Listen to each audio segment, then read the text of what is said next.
Excuse me. What in the world are you thinking? Mean Gene, the first thing you need to do is to tell these people to shut up if you want to hear what I gotta say. What up, y'all? It's KB the Sexy Ninja in the place to be for a Paper Super Universe, and this is the New World Podcast, brother. And we're talking about SmackDown, April 26, 2024. Corey Graves, Wade Barrett on commentary. We're in Cincinnati, Ohio. It is the first day of the draft. This is night one. Night two's on Monday, and man, what a fun show. But before we get into that, we got some news highlights. Vince has officially sold all his stock in TKO, so Vince is officially done with any part of WWE. He does not own anything. He has no say. He has no clout. He has nothing with WWE anymore. And that is insane to think about, but rightfully so. Goodbye, Vince. And on to my next bit of business with Vince Jr., Mr. Tony Khan, and this stupid fucking comment. I got text about this, and I scratched my head. I saw where he's piping him up. He's looking at Andy Kaufman with the neck brace and everything like that, and he's talking, and he goes, yeah, he's like, yeah, we're Pepsi. I'm like, okay, you're going to call WWE the Coke of pro wrestling, you know. He's going on and on and on, and I'm just like, okay, and then he has to say, we're the Pepsi of the professional wrestling, and WWE's the Harvey Weinstein of professional wrestling. And I'm like, what? Even the commentators, this was for an NFL thing too. This was, for the NFL draft that happened this week. He has to mention WWE any chance he gets. And this comment alone just makes me be like, dude, I don't even want to watch AEW now. Like, you are tainting your product because of the stupid shit you say like this. I was all hyped for Collision and Rampage for Saturday. I'm still going to watch because I have a obligation of, reviewing these shows and getting them out there because people like hearing my thoughts on the wrestling and everything like that. But when you come out and blatantly just say something so fucking stupid like that, it's like, oh man, I feel bad for your talent. I feel really super bad for your talent because you have a roster over there. You have Will fucking Ospreay. And you got to say dumb shit like that. It's like, dude, pull your head out of your ass. It's like, to the security footage, like the security footage was dumb, but this moment here with this stupid fucking neck brace was stupid. Beyond stupid. This is a comment that really just puts you in a bad light, Tony. Just really puts you in a bad light. And I know there is those hardcore AEW fans. It's like, yeah, tell them, Tony. This isn't good for business. This isn't good for that locker room. So that's my 2 cents, because somebody asked me, and I was just, after I saw it and everything, I was like, damn. It just makes Punk more credible. And like, this guy's a fucking clown. And he's showing it more and more because he's desperate to get his business off the ground. He's desperate to put people butts in seats in these stadiums that he can't fill. And you kind of ruin it even more with a stupid fucking comment like that. All right. Now let's move on and let's get into the fun stuff here, okay? Sorry, got fired up, but it's just one of those things where it's just like, damn, dude. And I really like AEW. I'm really rooting for AEW. I think competition is great, but don't ruin your fucking business with stupid comments like that. Kayla's backstage with Paul Heyman. The draft is tonight. Our good old tribal chief, as Paul Heyman tells us, withdraws from the WWE Draft 2024 because he's like, hey, he doesn't want to overshadow anybody. He's going to be the number one pick overall. So he says, nah, I'm good. I'm skipping this. The tribal chief doesn't need this whatsoever. So I kind of like that. Jackie, she's with NXT in Florida. And really cool, too. They're all there. They got some fans in in the crowd. They got all the talent in the ring and on the side. They're watching SmackDown and they're watching it, and it feels like a real draft show. And you got the war rooms and everything like that. It just feels like it's a big night, and this actually means something. And I like the fact that Triple H is making it that way. He's like, the draft needs to mean something. And it really, and what I really like is the new rules. Champions on both shows stay. They cannot be drafted. They stay where they're at. So that means Cody Rhodes is on SmackDown. Not the SmackDown champion, but he is going to be on SmackDown. And Damian Priest will be on Raw. And I was like, okay, I really like that. And they can draft from NXT, WWE, and SmackDown, and not WWE, Raw. Getting myself confused here. But yeah, that's really cool. And we go right into it with Cody and AJ, the contract signing with Corey Graves, because Corey Graves says Nick Aldis is all tied up in this draft, and he has the honor to have the contract signing with Cody and AJ. And I was expecting spicier back and forth banter between these two. AJ was okay. He's like, hey, man, he mentions Dusty Rhodes, and he's like, yeah, I got to, you hold that championship, and maybe you can hold that title, but that's the key here in this story is, can you hold that title? And at Backlash, I'm going to take it.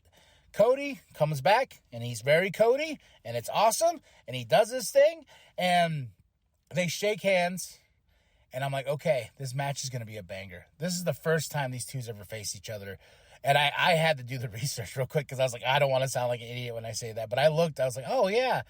And AJ came into WWE, and when Cody went over to New Japan and everything like that. So this is going to be a really good match between these two. But like I said, I was expecting spicier banter. And as AJ leaves, Cody's getting out of the ring. Triple H music's hits, and we're doing the round one of the draft.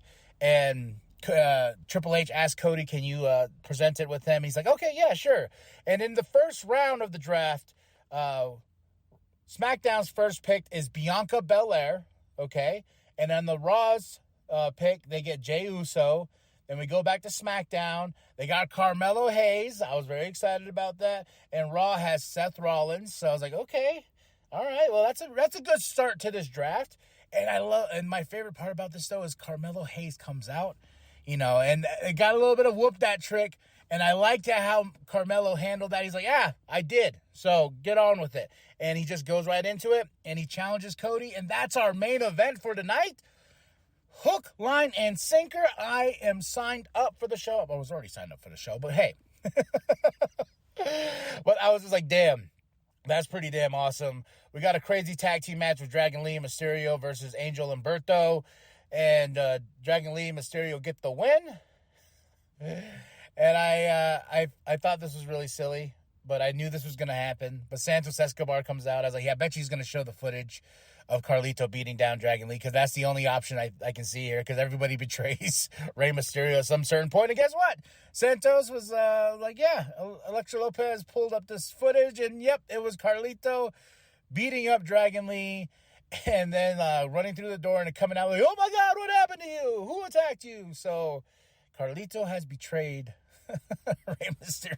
It's just like, this is just an ongoing thing. First Dom, then Santos, now Carlito, soon Zelina Vega. It's just like, all right, well, everyone is betraying Rey. That's the story we're telling here. Braun Breaker, I would say versus Cedric Alexander, but it wasn't even that. It was funny. It's like, I dropped my pen, and I went to go grab my pen from my notes. And as soon as I got up, his hand was up. I was like, oh, Braun, what the fuck? And I had to, rewind it a little bit. I was like, oh, that was fast. And I got to say, I really like his new theme music, man. It gets me kind of pumped up. It's going on the playlist.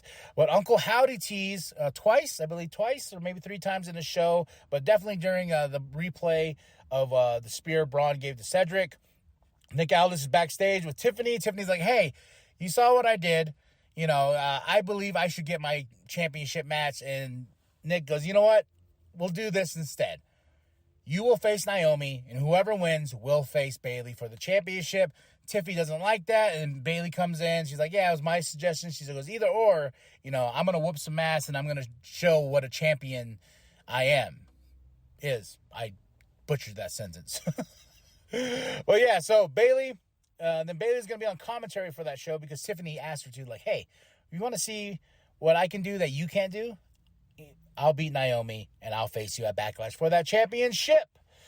Then we go right into Michelle McCool and Tori Wilson for round 2 of the draft. It is Legends Night for these rounds, and I love it. And we go into round 2. SmackDown chose Randy.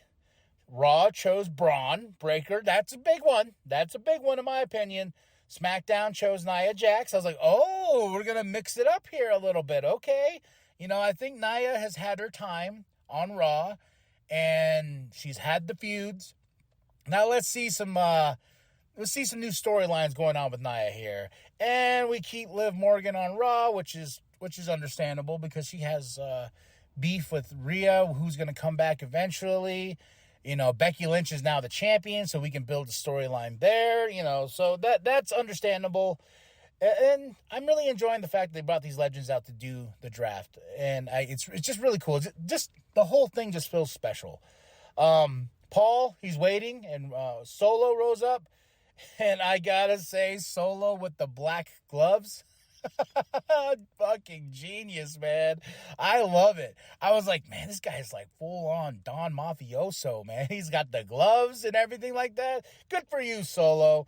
And Solo's like, what's going on with the bloodline? We're gonna get drafted. And Paul's like, no, Roman stepped out, and you know the bloodline hasn't been drafted yet, blah blah blah, and you keep adding new members. And Solo's like, oh yeah, speaking of that, Tama Tonga comes out, the vicious wild Samoan there.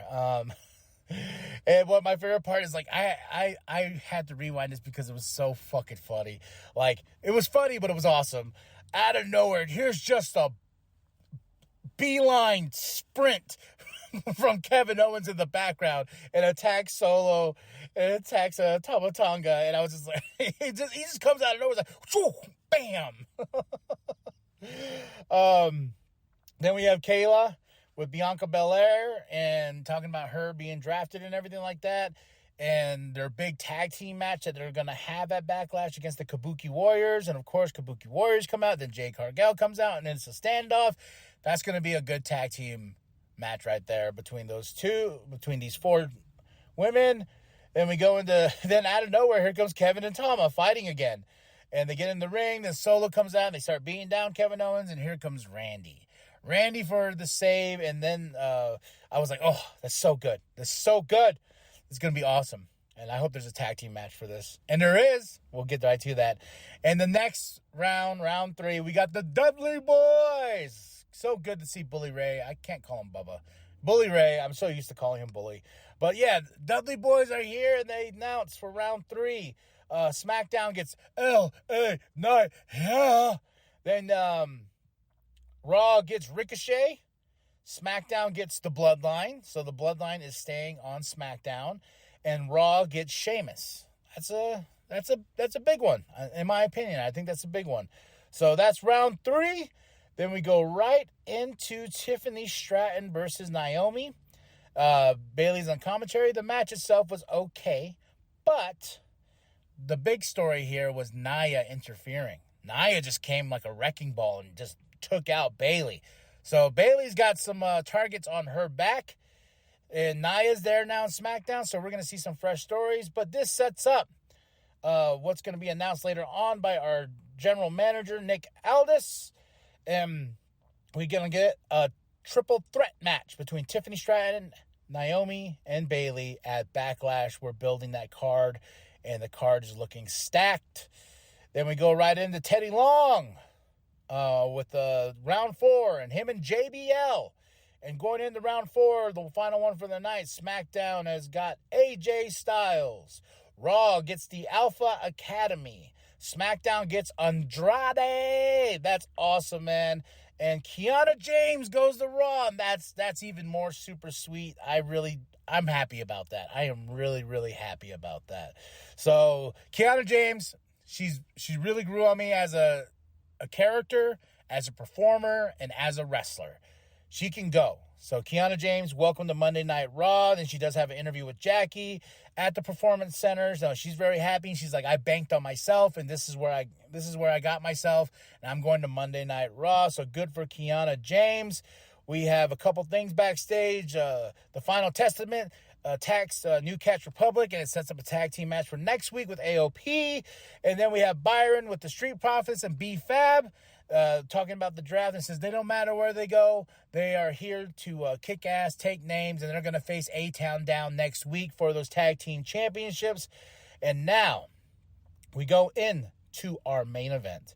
Carmelo Hayes versus Cody Rhodes. They gave him about 15 minutes or so, and it was a good match. The only thing I did not really care for between these two, I like the aggressiveness that Cody was showing Carmelo. Like, hey, if you're going to be here, you have to be here. And you got to prove yourself, in this company, especially if you're going to be on the main roster now. And I like that motivation with Carmelo Hayes. Of course, Cody Rhodes gets the win. But there's this weird spot where they were both going to the ropes and they missed each other.